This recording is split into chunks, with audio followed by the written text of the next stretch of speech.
يقول نصيحة لمستخدمي الانترنت والجوال، الايفون والايباد والأجهزة هذه، البلاك بيري والتويتر والفيسبوك، هذه من أعظم الفتن على الإنسان. وقد أخبر النبي صلى الله عليه وسلم أن هناك فتنة اسمها الدهماء في آخر الزمان، والعلماء ما يدرون عنها. قال ثم تظهر فيهم الدهماء. قالوا وما الدهماء؟ قال فتنة لا تدع وجها إلا لطمته ولا بيتا إلا دخلته. كان العلماء يقولون عند الحديث هذا الله أعلم بمراد رسوله. الآن العلماء يقولون هذه فتنة الدهماء، دخلت كل بيت ولطمت كل وجه، وهي سلاح ذو حدين، ممكن تستخدم في الخير وممكن تستخدم في الشر.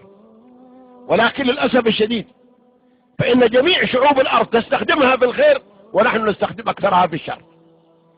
افتش جوالات كثير من الناس تجدها مقاطع خبيثة، وتجدها رسائل غرامية خبيثة، وتجده يدخل في المواقع المنحرفة والمحرمة، وتجد البنت كذلك تدخل، حتى وقعت الفتن وحصل الخلل الاجتماعي والانحراف الأخلاقي وذهب الحياء، بل انعدم عند كثير من النساء. المرأة ما كانت تكلم رجال، بل الحين لا، تكلم الرجال عادي، وتقول كذا أنا على علاقة بشاب. إيش معنى علاقة بشاب؟ يعني على زنا، وركبت مع شاب. إيش معنى تركبين مع شاب؟ إيش بيسوي بك الشاب؟ يوديك تاخذين عمره؟ أين الإيمان؟ أين الحياة؟ لا إله إلا الله. لقد اخترقت أعراضنا وأخلاقنا بسبب هذه الوسائل. ألا فليتق الله كل إنسان، وليعلم أن الله يراه وهو في الليل في غرفته على الإنترنت يدور المواقع الخبيثة علشان يراها. ما أحد يراك لكن الله يراك.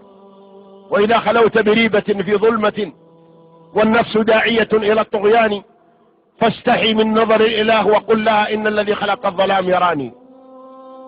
يستخفون من الناس ولا يستخفون من الله، وهو معهم إذ يبيتون ما لا يرضى من القول، وكان الله بما يعملون محيط.